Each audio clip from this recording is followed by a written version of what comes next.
Señor y Padre nuestro, queremos darte gracias porque has tocado cada corazón de nuestros hermanos aquí presentes. Queremos rogar en el nombre de Jesús que su llegada aquí no sea de balde, sino que al abrir tu palabra haya mensaje que traiga paz, que traiga alegría a nuestro corazón, sobre todo que traiga esperanza para un futuro mejor a pesar de lo que hoy estemos enfrentando. Por favor, Padre, tómanos en tus manos. Ayúdanos a confiar que nuestros problemas también están en tus manos, de tal modo que nada interfiera nuestro momento de comunión contigo a través del estudio de tu palabra en esta ocasión. Por favor, entonces, en tus manos todos nuestros problemas, nuestras preocupaciones, nuestras aflicciones, nuestras enfermedades. Y entonces, Padre, comenzamos el estudio de esta tarde en el nombre de nuestro Señor Jesucristo. Amén. Bien, estimados, esta serie se titula Las profecías mayas y la Biblia. ¿Por qué hemos elegido este tema? No podemos ser indiferentes a lo que inquieta a nuestra sociedad. Repito, no podemos ser indiferentes. No podemos pasar por alto aquello que ha robado la tranquilidad, que ha robado la paz. El año pasado, en el mes de mayo, estuve en una iglesia muy cerca de aquí, un sábado de tarde. Me pidieron hablar sobre la fiebre que estaba ocasionando este hombre, Harold Camping, sobre el día del juicio. Primero había dicho que en el mes de mayo del año pasado habría algo. Posteriormente dijo que en octubre ocurriría algo. Y lo interesante es que los cristianos tenemos una revelación donde no debiéramos alarmarnos cuando alguien establece una fecha. Pero estuve en una iglesia donde ese sábado en la tarde se llenó completamente. ¿De dónde salió tanta gente? No sé. Pero entonces yo me pregunté, ¿por qué llegaron? Ellos querían saber qué es lo que la Biblia dice acerca del juicio. ¿Será que puede ocurrir en el mes de mayo? ¿Será que puede ocurrir en el mes de octubre? Y lo interesante es que la gente llegó, justo me tocó dar justo el día que Harold Camping había establecido como el día del juicio. Ese mismo sábado de tarde, a las 6 de la tarde, él había dicho, es la hora del juicio. Y entonces, en un sondeo me pude dar cuenta que más de uno llegó creyendo que no podía pasar algo, pero llegó por si acaso. Es decir, en el corazón siempre hay ese residuo de inquietud de que puede ocurrir y que tal si tiene razón, por si acaso vamos a ir y vamos a ir al templo, vamos a estar bien con Dios por si ocurre algo, pues entonces que Dios nos encuentre confesados, alguien podría decir. Pero entonces, con relación a esto, estimados, la fecha que se ha establecido de acuerdo con las profecías mayas es el 21 de diciembre. Hay unas versiones que dicen que es el 22, pero el punto más, la fecha más común entre los que han interpretado los supuestos códices es el 21 de diciembre del 2012 como el punto o la fecha fatídica donde vendrá la destrucción. Y desde luego, estimados, esto ha robado la inquietud a las personas y se ha sido dramático en la narración de los eventos que pueden ocurrir. Por eso no podemos pasar por alto estas inquietudes y a la luz de la Biblia trataremos de entender qué es lo que realmente puede ocurrir. En primer lugar, estimados, quiero referirme en un resumen de lo que, por si no están enterados, de lo que las 7 profecías dicen, 7 profecías mayas. Y lo que me llamó la atención es el número de estas profecías, son 7. Y quien ha leído el libro de Apocalipsis se habrá encontrado que en repetidas ocasiones se presentan series de 7. 7 iglesias, 7 trompetas, 7 sellos, las 7 copas de la ira y así sucesivamente. Así que entonces, cuando encuentro que son 7 profecías, pues me llama la atención. Y el resumen de la primera profecía, por ejemplo, la primera profecía maya habla acerca de un eclipse de sol que a partir del 11 de agosto de 1999 iniciaría, escuchen esto, a partir del 11 de agosto de 1999 iniciaría 13 años decisivos para el mundo. La humanidad cambiaría radicalmente y se refiere precisamente a estos 13 años previos al 21 de diciembre del 2012. En ese tiempo los seres humanos, dice, hemos de enfrentarnos a nuestros miedos y nuestros odios. Hemos de elegir el camino entre el bien y el mal. Básicamente ese es el resumen de la primer profecía maya entonces. Un tiempo decisivo que inicia a partir del 11 de agosto de 1999. Ahí empieza el conteo de los 13 años decisivos donde ocurrirían cambios y enfrentaríamos tanto nuestros miedos como nuestros odios. La segunda profecía maya profetiza sobre el calentamiento del planeta, provocando grandes catástrofes sobre nuestro planeta, y dicha ola de calor se produciría con una intensidad y velocidad sin precedentes. Es decir, nunca antes ha ocurrido o va a ocurrir algo semejante a esto profetizado. La tercera profecía dice, bueno, me brinqué la primera, porque marqué solamente estas dos que me llamaban particularmente la atención. La que dije primera es la segunda y la que dije segunda es la tercera. Voy con la primera. Dice, cada 5.125 años, un rayo sincronizador con origen en el centro de la galaxia atraviesa al Sol, produciendo cambios bruscos y afectando su comportamiento. Y entonces la fecha aproximada es 21 de diciembre del 2012. Para prepararse y poder ver la llegada del nuevo mundo, la humanidad ha de prepararse para este cambio. Los hombres han de conocerse a sí mismos, armonizarse con la naturaleza y la galaxia.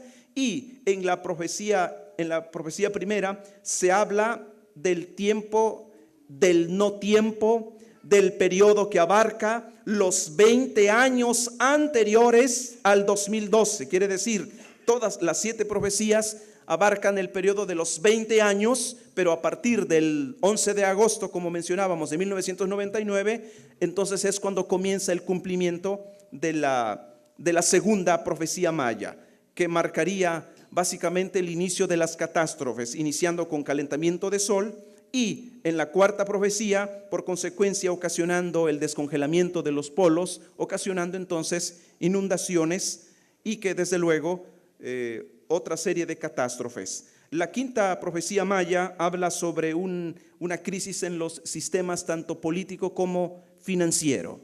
Entonces, esto es importante, porque cuando uno mira la crisis que mundialmente estamos enfrentando, pues cualquiera se sensibiliza y dice, oye, pues los mayas tienen razón. Ellos están hablando de calentamiento global y eso es lo que estamos teniendo.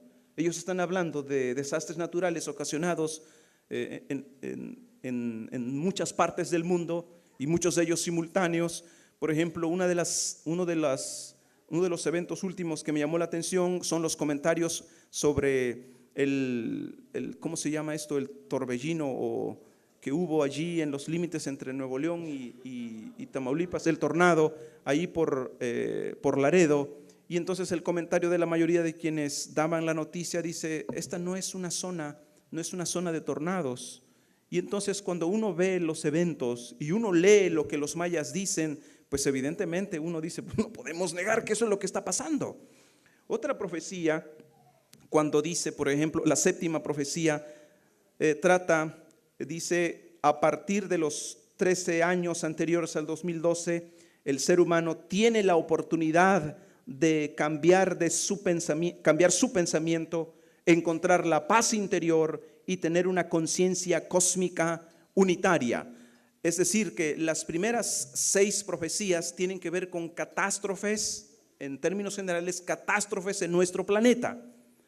Va a afectar la naturaleza, va a afectar nuestro sistema político, nuestro sistema financiero, nuestra sociedad va a ser afectada. Pero la séptima profecía, interesante, me llamó la atención, tiene que ver con la esperanza. Quiere decir, cuando somos confrontados con lo que va a ocurrir, la pregunta inmediata es, ¿y qué podemos hacer? Y la respuesta en la séptima profecía, la respuesta es, hay esperanza. Y entonces dice, tenemos la oportunidad de cambiar nuestro pensamiento, encontrar la paz interior y tener una conciencia cósmica unitaria. Si cambiamos nuestro pensamiento, si cambiamos nuestro proceder, entonces dice, las cosas pueden cambiar, porque a fin de cuentas las catástrofes son el resultado de nuestro comportamiento, de nuestras acciones. Y es así como entonces se sintetizan las 7 profecías mayas. Las 6 primeras narran desastres naturales en distintas modalidades, y la 7ª, un mensaje de esperanza para saber qué podemos hacer. Ahora, vamos a ver exactamente que la Biblia contiene información muy parecida a lo que las profecías mayas nos dicen. Recuerden, Apocalipsis capítulo 6, vamos a comenzar. Apocalipsis capítulo 6. Y ustedes van a ver particularmente que el capítulo 6 contiene 6 sellos o 6 mensajes. Y es apenas una parte, porque en el capítulo 8 aparece el 7º sello. Y esta es la primer característica que hace semejante las profecías bíblicas con las profecías mayas. Una serie de 7 mensajes. Los 6 primeros mensajes hablan de catástrofes, hablan de desastres, y el 7º mensaje habla de una esperanza. Vamos a ver entonces, estamos en el capítulo 6 de Apocalipsis, versículo 1. Vi cuando el Cordero abrió uno de los sellos y oí uno de los 4 seres vivientes decir, ven y mira. Verso 2. Y miré, y he aquí un caballo blanco, y el que lo montaba tenía un arco, y le fue dada una corona, y salió venciendo y para vencer. Número 1. Número 2, versículo 3. Cuando abrió el segundo sello, oí al segundo ser viviente que decía, ven y mira. Y salió otro caballo bermejo, o en algunas versiones dice rojo, y al que lo montaba le fue dado poder de quitar de la tierra la paz, y que se matasen unos a otros, y se le dio una gran espada. El tercer mensaje, versículo 5. Cuando abrió el tercer sello, oí al tercer ser viviente que decía, ven y mira. Y miré, y he aquí un caballo negro, y el que lo montaba tenía una balanza en la mano. Y oí una voz de en medio de los 4 seres vivientes que decía, 2 libras de trigo por 1 denario, y 6 libras de cebada por 1 denario. Pero no dañes el aceite ni el vino. Habla de hambre. Número 4, versículo 7. Cuando abrió el cuarto sello, oí la voz del cuarto ser viviente que decía, ven y mira. Miré, y he aquí un caballo amarillo, y el que lo montaba tenía por nombre Muerte, y el Hades le seguía, y fue dada potestad sobre la cuarta parte de la tierra. Le fue dada potestad sobre la cuarta parte de la tierra para matar con espada, con hambre, con mortandad y con las fieras de la tierra. El versículo 9 viene el 5.º mensaje. Y cuando abrió el 5.º sello, vi bajo el altar las almas de los que habían sido muertos por causa de la palabra de Dios y por el testimonio que tenían. Y clamaban a gran voz diciendo, ¿hasta cuándo, Señor, santo y verdadero, no juzgas y vengas nuestra sangre en los que moran en la tierra? Y se les dio vestiduras blancas, y se les dijo que descansasen todavía un poco de tiempo, hasta que se completara el número de sus consiervos y sus hermanos, que también habían de ser muertos con ellos. Es decir, la matazón iba a continuar. El versículo 12 habla del 6.º sello. Miré cuando abrió el 6.º sello, y aquí hubo un gran terremoto, y el sol se puso negro como tela de silicio, y la luna se volvió toda en sangre, y las estrellas del cielo cayeron sobre la tierra, como la higuera deja caer sus higos cuando es sacudida por un fuerte viento, y el cielo se desvaneció como un pergamino que se enrolla, y todo monte y toda isla se removió de su lugar, y los reyes de la tierra, los grandes y los ricos, los capitanes, los poderosos y todo siervo y todo libre, se escondieron en las cuevas y entre las peñas de los montes, y decían a los montes y a las peñas, caed sobre nosotros y escondednos del rostro de aquel que está sentado sobre el trono y de la ira del Cordero, porque el gran día de su ira ha llegado. ¿Y quién podrá sostenerse en pie? He querido leerlo para beneficio de quienes tal vez nunca han leído esta porción, pero se dan cuenta de la similitud de los desastres descritos por las 6 primeras profecías mayas. Hay desastres, hay desaparición de islas, porque hay una inundación. Y eso es lo que se espera. Al haber un descongelamiento de los polos, evidentemente las aguas aumentan su nivel y entonces muchas islas desaparecen. Pero ahora, quiero advertirles, cuando leemos el libro de Apocalipsis, vamos a encontrarnos un lenguaje sumamente conocido en el Antiguo Testamento. Quiero decir con esto, cuando leemos el libro de Apocalipsis, tenemos que leer a fuerza el Antiguo Testamento para entender de lo que está hablando. Hoy voy a mostrarles que cuando Apocalipsis aparece en la Sagrada Escritura, Apocalipsis es una explicación en detalles de algo que el Señor Jesucristo advirtió durante su ministerio. Por ejemplo, ¿se han dado cuenta ustedes que pocos son los sermones registrados que predicó el Señor Jesucristo? Yo no creo que el Señor Jesús haya predicado tan pocos sermones. Uno de ellos es el Sermón del Monte, ¿se acuerdan? Un sermón que abarca desde el capítulo 5 de Mateo, el 6 y el 7. 3 capítulos contienen su sermón. Es el sermón uno de los 2 sermones más completos que la Biblia tiene registrado de lo que el Señor Jesús predicó. El segundo sermón más conocido del Señor Jesucristo y más amplio es el famoso sermón apocalíptico, que aparece en San Mateo capítulo 24. San Mateo capítulo 24. Y este sermón que el Señor predica aquí es la respuesta directa a una pregunta sobre cuándo sería el tiempo del fin. Mateo 24, versículo 1 y 2. Cuando Jesús salió del templo y se iba, del 1 en adelante, se acercaron sus discípulos para mostrarle los edificios del templo. Y respondiendo él les dijo: ¿veis todo esto? De cierto os digo que no quedará aquí piedra sobre piedra que no sea derribada. El Señor habla de desastres y que no quedaría piedra sobre piedra, pues todo quedaría completamente desbaratado. Y estando él sentado en el monte de los olivos, los discípulos se le acercaron aparte diciendo: dinos, ¿cuándo serán estas cosas? ¿Qué cosas? Pues de lo que él les acaba de hablar. Él acaba de decirles que habrá una destrucción. Y ellos quieren saber, ¿y cuándo serán estas cosas? ¿Qué señal habrá de tu venida y del fin del siglo? Otras versiones dicen del fin del mundo, que es una versión muy correcta. ¿Cuándo es? Fíjense, ¿cuándo ocurrirán estas cosas? Número 1. ¿Qué señal habrá de tu venida? Es 2. Y número 3, ¿cuándo será el fin del mundo? Quiero que vean ustedes que en la mente de los apóstoles las 3 cosas ocurrirían en el mismo momento, en la misma época. La destrucción que él anunció, las señales de su venida y el fin del mundo.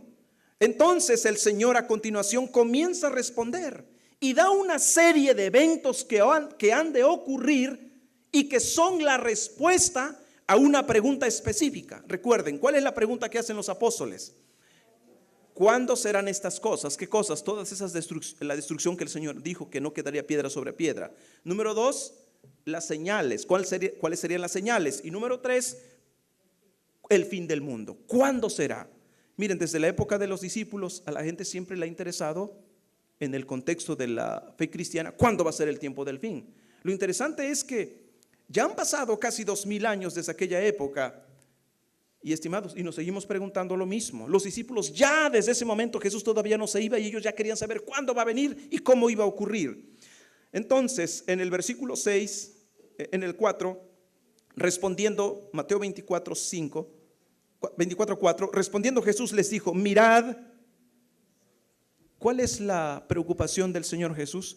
Mirad que nadie os engañe, porque vendrán muchos en mi nombre, diciendo: yo soy el Cristo, y a muchos engañarán. En primer lugar, estimados, cuando el Señor Jesús advierte que en el tiempo del fin vendrían muchos falsos cristos, lo primero que debe a nosotros interesarnos es ¿cómo puedo yo protegerme de las falsas enseñanzas, de las falsas doctrinas? Porque eso es lo que le está preocupando al Señor Jesucristo. Y luego dice, y oiréis de guerras. ¿Se acuerdan que una de las profecías mayas decían que habría guerras y se matarían unos a otros? Bueno, el Señor Jesús está diciendo, y oiréis de guerras y rumores de guerras. Mirad que no os turbéis, porque es necesario que todo esto acontezca, pero aún no es el fin. Noten entonces, hay una introducción, guerras, rumores de guerras, pero no marcan el fin todavía.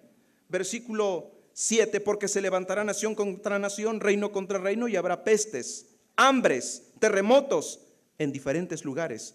Y todo esto, dice, será principio de dolores. Así que noten ustedes el cuadro que el Señor Jesús está pintando.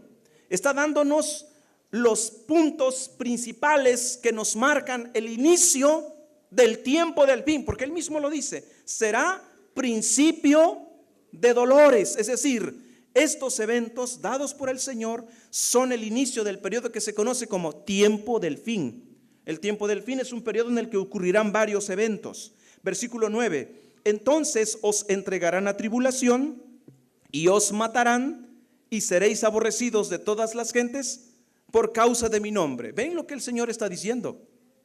Muchos tropezarán entonces y se entregarán unos a otros. Y unos a otros se aborrecerán. ¿Les parece familiar esto cuando leímos las profecías mayas? Unos a otros se estarán haciendo daño, unos a otros se traicionarán, unos a otros se negarán, etcétera. Y luego agrega versículo 11, y muchos falsos profetas se levantarán y engañarán a muchos. Y evidentemente, si hay profetas, hay profecías. Pero el Señor Jesús dijo, cuando Él dice muchos falsos profetas, pues evidentemente dice muchas falsas profecías. Así que quiero que vean en el cuadro que el Señor Jesús presenta sobre el tiempo del fin. Él está diciendo, surgirán en el tiempo del fin tantos profetas como profecías, y todas ellas falsas. Y entonces quiero que noten ustedes, la existencia de profecías actuales fuera de la Biblia no debe sorprendernos. El Señor advirtió sobre falsas profecías, ¿sí o no? Él lo advirtió. Entonces, inmediatamente el Señor dice, versículo 12, y por haberse multiplicado la maldad, el amor de muchos se enfriará. Cuando Harold Camping el año pasado dijo, el día del juicio viene, primero había dicho que en mayo, posteriormente dijo que en octubre, y no ocurrió nada. Ahora, había un neoyorquino que invirtió unos $140,000 o $150,000, algo así, en comprar mantas y pegarlas en los vagones de los metros, porque era un mensaje que el mundo tenía que saber. Así que cuando yo escuché que este hombre había invertido $150,000 o $140,000, bueno, yo pensé, ha de haber sido uno de esos millonarios excéntricos que no le costó nada dar $140,000. Pero cuando descubrí que el hombre había dado todos los ahorros de su vida, pues yo pensé, este hombre debió estar completamente convencido de que el día del juicio a más tardar venía en octubre, como para haber invertido todo eso. ¿Ustedes creen que este hombre había creído en que el juicio vendría en octubre? ¿Sí o no? ¿Creen que había creído? ¿Sí o no? La mayor evidencia, gasta los ahorros de toda su vida para publicarlo. Llega el momento y no ocurre. Ahora yo les pregunto, ¿y los demás, los que fueron testigos? Esto debe preocuparnos. Los que fueron testigos de todo eso, ¿ustedes creen que la próxima vez que salga otro profeta y diga, el 21 de diciembre del 2012 será el fin del mundo? ¿Cuántos creen ustedes que van a aceptar ese cuento y que van a invertir como este pobre hombre invirtió $140,000 para poder publicar eso? Quiero que noten, las personas que creyeron con Harold Camping, ¿creen que van a seguir creyendo? No van a creer. Y si surge otro profeta y dice, ahora sí va a venir, ¿ustedes creen que la gente va a aceptar ese mensaje? No, pero aquí viene un problema. Si un Si un predicador abre la Biblia y entonces dice, el Señor Jesucristo dejó señales que anuncian el tiempo del fin, ¿qué va a pensar la gente? Ahí está otro loco, como todos los que han venido. Es uno más. Y vea la advertencia del Señor Jesucristo. Él lo advirtió. Por haberse multiplicado, dice, por haberse multiplicado, estoy leyendo en Mateo 24:12, por haberse multiplicado la maldad, el amor de muchos se enfriará. Esto es más extenso de lo que parece. Uno a simple vista podría pensar, dice, pues como hay muchos cristianos hipócritas, pues ya nadie quiere saber nada de la iglesia. Sí, eso entra también. Pero hermanos, el contexto en el que el Señor Jesús está dando esto es el contexto de falsos profetas con falsos mensajes. Ha habido tantos falsos profetas, y mire lo que dice, por eso al Señor Jesús le preocupaba que no seamos engañados. Ha habido tantos falsos profetas, ha habido tantas falsas profecías, que cuando llega la verdadera profecía, el verdadero mensaje de Dios, muy pocas personas son los que lo van a creer. Esto está advertido por el Señor. Insisto, hermanos, eso de que la multiplicación de la maldad hace que el amor de muchos se enfríe, es correcto interpretar diciendo, bueno, como muchos hermanos son falsos, son hipócritas, pues ya los demás ya no quieren saber nada. Es correcto aplicarlo, pero el contexto inmediato en el que el Señor presentó esta advertencia es en el contexto de falsos profetas. Es importante que usted lo identifique. El verso 11 dice, muchos falsos profetas se levantarán y engañarán a muchos. Y por haberse multiplicado la maldad, el amor de muchos, ¿qué pasará? Se enfriará. Ustedes han oído el cuento del niño del lobo. Ustedes lo conocen. Y para los que no lo conocen, pues era un niño, y los que sí lo saben me corrigen si me equivoco. Pues esta es una versión muy moderna. El niño que cuidaba ovejas, pues había sabido o escuchado que un lobo se robaba las ovejas. Pero había unos campesinos por ahí cerca, y el niño fue con los campesinos y les dijo, oigan, y si el lobo llegara a venir, ¿ustedes me podrían ayudar? Sí, no te preocupes, si el lobo llega, solo tienes que gritarnos y nosotros venimos. Perfecto. Y el niño se va contento, dijo, si viene el lobo, solo grito y aquellos vienen. Y entonces le traicionó la idea de que tal vez no vendrían. Bueno, lo voy a probar, a ver.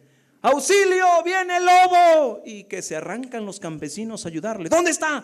No, dijo, nada más quería saber si de veras iban a venir. Ay, chamaco. Y ahí van para atrás. Bueno, ¿y qué tal si en la próxima ya no me van a creer? ¿Qué tal si no vienen? Y vuelve a gritar, ¡auxilio! Viene. Y así, yo no sé cuántas veces gritó. Mi versión pienso que solo 2 veces gritó antes de. Cuando a la tercera, como luego dicen, la tercera es la vencida, el lobo vino. Y el niño grita y los campesinos dicen, está loco, ha de ser otra falsa alarma. Cuando venga entonces vamos. Pero el lobo esta vez había venido. Cuando llegan falsos profetas, dice el Señor Jesucristo, por haberse multiplicado los falsos profetas y las falsas profecías, ¿cuál es el resultado? El amor de muchos se enfriará, la confianza de muchos se vendrá para los suelos. ¿Ven cómo trabaja el enemigo? ¿Se dan cuenta cuál era la mayor preocupación del Señor Jesucristo? ¿Ven ustedes cómo comienza su respuesta a la pregunta, ¿qué señal habrá de tu venida? ¿Cómo empieza la respuesta? Veamos de nuevo, estamos en Mateo 24, versículo 4. Respondiendo Jesús, respondiendo la pregunta, les dijo, mirad que nadie os engañe. ¿Se dan cuenta? ¿Cuál era la mayor preocupación del Señor Jesucristo? Que no seamos engañados. Él dijo, se van a multiplicar las falsas profecías por cuanto hay falsos profetas, y a causa de eso, la fe de muchos, el amor de muchos se va a enfriar. Así que, estimados, es un hecho advertido por el propio Señor Jesús. Es un hecho que las profecías mayas no son las únicas que le van a quitar el sueño a más de una persona. Lo interesante, estimados, es que algunas de estas profecías se las atribuyen al Chilambalam. Ustedes saben que el Chilambalam es una serie de libros mayas que hablan sobre su cultura, sobre su religión y sobre los conocimientos de astronomía, que los mayas eran particulares en conocimiento de astronomía. Hablan incluso de la medicina que ellos practicaban.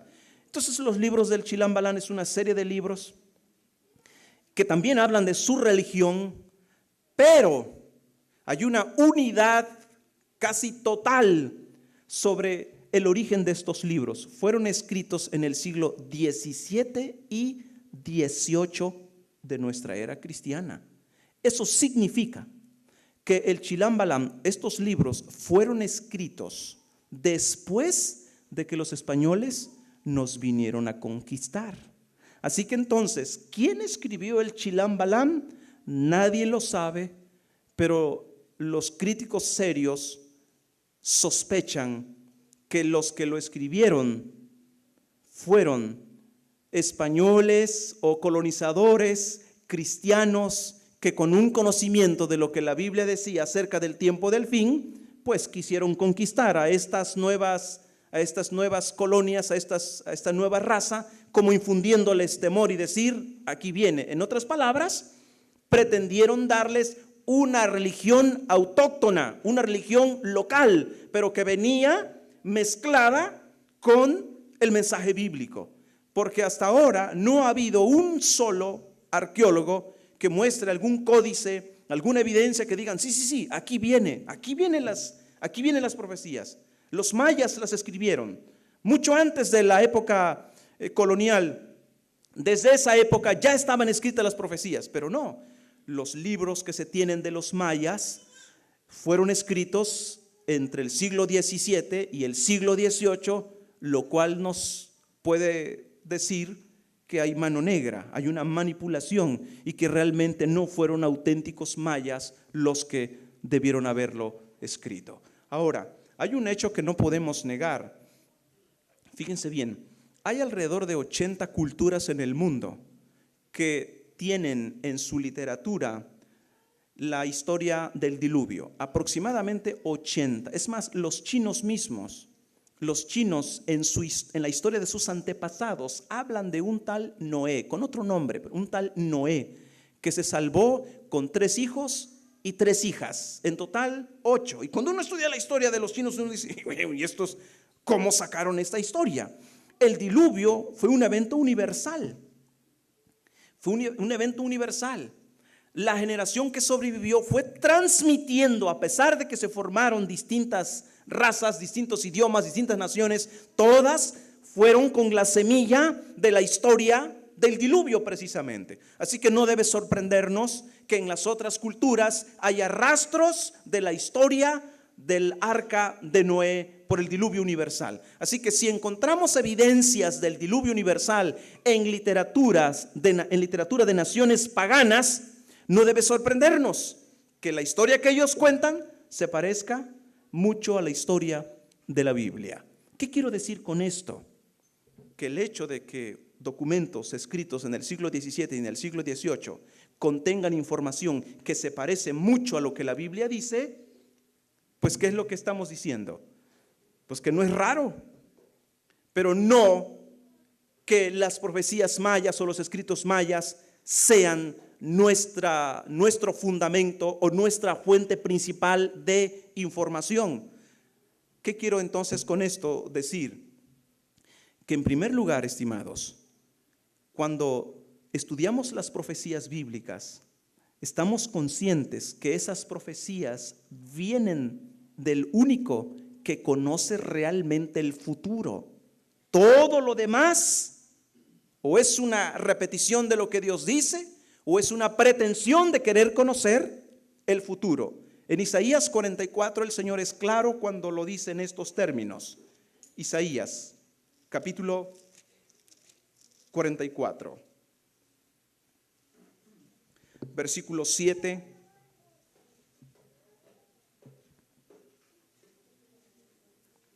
y 8. ¿Y quién proclamará lo venidero? Lo declarará y lo pondrá escuchen esto, en orden delante de mí, como hago yo desde que establecí el pueblo antiguo. ¿A qué pueblo se refiere? Al pueblo que fue el receptor de la revelación de Dios. Dios ha tenido un instrumento. Pensar que hay uno solo que conoce el futuro y que ese uno que conoce el futuro eligió un pueblo para transmitir su mensaje, eso, estimados, es una buena noticia. Dios no eligió más de un pueblo desde la antigüedad para revelar. Es uno mismo, un solo pueblo el que fue elegido. Y entonces dice, ¿quién proclamará lo venidero? Lo declarará y lo pondrá en orden delante de mí, como hago yo desde que establecí el pueblo antiguo. Anúncienles lo que viene y lo que está por venir. No temáis ni os amedrentéis. Te lo hice oír desde la antigüedad y te lo dije. Luego vosotros sois mis testigos. No hay Dios sino yo. No hay fuerte, no conozco ninguno. El único que conoce el futuro es Dios. Y Él eligió sus mensajeros. Él eligió el pueblo al cual se le reveló.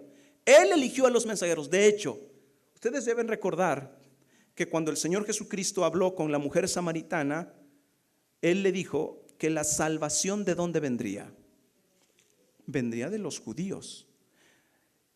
Esto se puede entender de muchas formas, pero hay dos indispensables. Número uno, ¿de dónde vino el instrumento de salvación para todo el mundo? ¿De dónde vino? ¿De los judíos? ¿De qué raza era Jesús? Es de raza judía. Por lo tanto, si la salvación venía de los judíos, entonces el mensaje revelado acerca del Mesías, ¿a quién se le iba a dar? Al pueblo que fue elegido para dar el Mesías. Iban a ser entre ese pueblo. El pueblo debía saber, porque Dios nunca hace nada sin advertir a través de sus siervos los profetas. Lo que dice Amós capítulo 3 versículo 7, porque no hará nada el Señor Jehová sin que revele sus secretos a sus siervos los profetas. Dios no da un paso sin que antes nos anuncie. ¿Se acuerdan cuando vendría el diluvio? ¿Cuánto tiempo estuvo anunciando Dios todo ello? 120 años. A lo largo de la historia registrado en la Biblia, Dios nunca ha dejado sin advertencia a su pueblo. Pero quiero que noten ustedes esa tendencia de Dios. Tener instrumentos a los cuales les revela el mensaje. Ahora bien, los profetas, ¿de dónde venían estos profetas? ¿De dónde venían? ¿De qué raza eran? Eran del pueblo de Dios, elegidos de entre el pueblo de Dios. Eran los depositarios de la revelación. Ahora quiero que vean ustedes lo que dice Daniel capítulo 12. Daniel capítulo 12. Daniel recibe una revelación. Esto debió ocurrir alrededor del siglo VI antes de Cristo.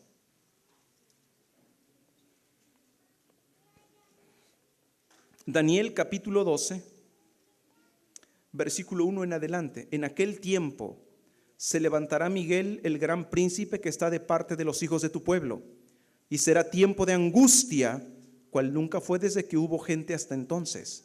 Pero en aquel tiempo será libertado tu pueblo, todos los que se hallen escritos en el libro, y muchos de los que duermen en el polvo de la tierra serán despertados, unos para vida eterna y otros para vergüenza y confusión.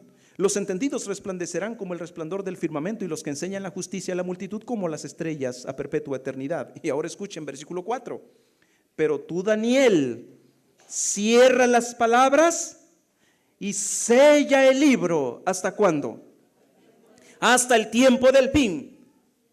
Esto es importante. El mensaje dado por Dios en el sexto siglo antes de Cristo es un mensaje que llega ¿hasta cuándo? ¿Hasta dónde llega?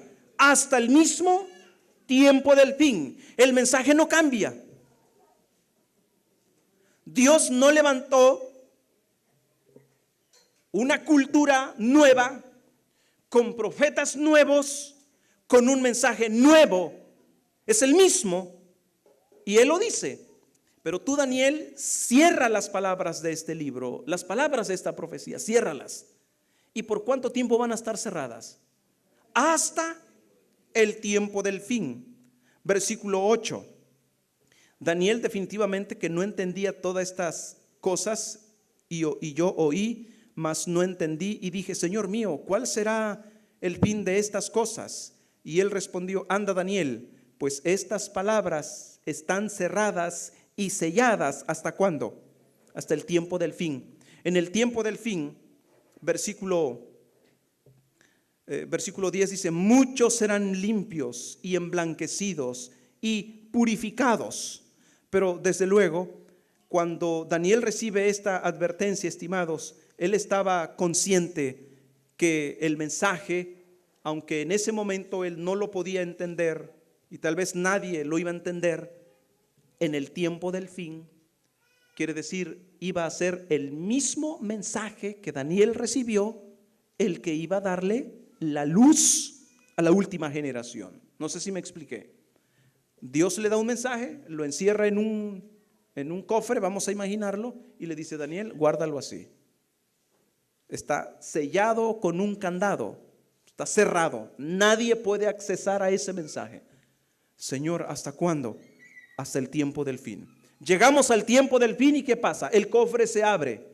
El mismo mensaje que Daniel escribió y depositó en ese cofre, ahora se abre.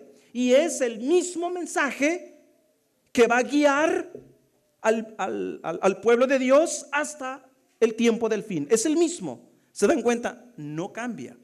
Dios nunca reveló que habría una cultura nueva, un pueblo nuevo, con una profecía nueva, como las profecías mayas, que ahora serían una nueva luz para dirigir al pueblo. El mismo mensaje que reveló a los profetas en la antigüedad y que quedó sellado para el tiempo del fin, es el mismo mensaje que se abriría y entonces nosotros lo estudiaríamos.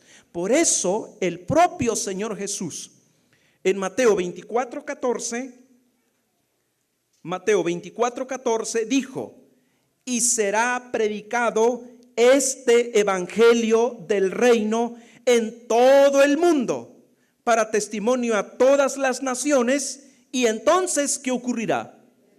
Vendrá el fin. El evangelio que Cristo predicó durante su ministerio terrenal iba a llegar ¿hasta cuándo? Hasta el tiempo del fin. No se trata de un evangelio diferente, es el mismo mensaje que Jesús predicó. No se trata, si llega una nueva luz, ¿qué tenemos que hacer? Una nueva luz no la podemos aceptar si no está en armonía con lo que el Señor Jesucristo predicó. Ahora quiero que vean, ya en el tiempo del apóstol Pablo, el apóstol hizo una advertencia tal como la del Señor Jesús. En Gálatas, por ejemplo, en el capítulo 1. Gálatas, el capítulo 1, versículo 6 en adelante. Ya en el tiempo del apóstol Pablo, ya había personas que se dejaban arrastrar por falsas profecías, por falsos maestros. Y miren la expresión del apóstol, Gálatas 1:6 al 8. Estoy maravillado de que tan pronto, y miren la expresión que usa, de que tan rápido, dice, tan pronto os hayáis alejado de aquel que os llamó por la gracia de Cristo para seguir un evangelio diferente. Dice, no que haya otro, porque el evangelio solo es uno. El Señor Jesús lo advirtió, hay uno solo. Dice, no que haya otro, sino que hay algunos que os perturban y quieren pervertir el evangelio de Cristo. Noten ustedes, pervertir el evangelio de Cristo quiere decir, agarran al evangelio de Cristo, las profecías de Cristo, la revelación de Cristo, le meten de su cosecha, y entonces por allí, como el veneno escondido en el pan, lo transmiten y mucha gente dice, oh, pero mira, sí es cierto, tiene palabras de Jesús. Y esta es la parte más triste, estimados, que si un profeta dice ya el nombre de Cristo, muchos piensan, mira, está hablando de Cristo. El otro día una persona me dijo, no, fíjese que estoy estudiando la Biblia y también hablan de Dios, dijo, también hablan de Cristo. Y entonces le digo, ¿y qué dicen acerca de Cristo? Y entonces me empieza a decir una serie de cosas. Le digo, debe usted recordar que no es fácil identificar a simple vista el error. No porque alguien mencione a Cristo ya es un seguidor de Cristo. El propio Señor Jesús, advirtiendo, dijo, no solo el que me dice Señor, Señor, entrará en el reino de los cielos. Muchos me dirán en aquel día, Señor. Léanlo para que no se les pierda. Y ahorita volvemos a Gálatas, porque en Gálatas está un jalón muy fuerte. Mateo, fíjense la advertencia que hace, capítulo 7. Mateo capítulo 7. Y desde el versículo 15 comienza, guardaos de los falsos profetas que vienen a vosotros con vestidos de ovejas, pero por dentro son lobos rapaces. Verso 21, estamos en Mateo 7, 21. No todo el que me dice Señor, Señor entrará en el reino de los cielos, sino el que hace la voluntad de mi Padre que está en los cielos. Muchos me dirán en aquel día, Señor, Señor, pero ¿no profetizamos en tu nombre y en tu nombre echamos fuera demonios y en tu nombre hicimos muchos milagros? Y entonces les declararé, nunca os conocí, apartaos de mí, hacedores de maldad. ¿Se acuerdan de la expresión que usa en el capítulo 24? Por haberse multiplicado la maldad. ¿Cómo le llama Jesús a estos falsos profetas? Hacedores de maldad. ¿Ven cuál es el contexto entonces?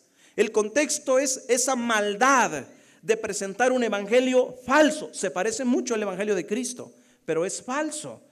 Es que hay una sola fuente que a la que debiéramos dedicar el tiempo necesario para entenderlo. Y es este sagrado libro, las Sagradas Escrituras. Es la única fuente que debe ponernos a temblar, que nos debe asustar si usted lo quiere ver así. Surgirán falsas profecías, falsos profetas, confundirán. ¿Se acuerdan ustedes que hace días había personas que decían que se habían escuchado trompetas en varias partes del mundo? Y hubo personas que de plano dijeron, esto ya se va a acabar, esto ya viene pronto. Allá por el año 92, 93, también se anunció que había unos hoyos negros en el espacio y que de esos hoyos salía música angelical. Y entonces algunos se preguntaban, ¿no será que ya viene el Señor Jesús con sus millones y millones de ángeles para esta tierra? Y muchas personas se sensibilizaban, como que decían, ay, ya tengo que arreglar mi vida. Pero la euforia pasó y quedó en la misma situación espiritual. Ahora las trompetas como que pusieron a pensar a más de un cristiano y quisieron revivir. Pero las cosas siguen exactamente igual. A eso se refirió el Señor Jesucristo. El enemigo es astuto. Da tantas falsas alarmas que cuando la verdadera alarma suene, los cristianos ya no vamos a creer. Sin embargo, cuando hemos estudiado las Escrituras, cuando hemos estudiado las profecías, sabemos, Dios tiene un plan.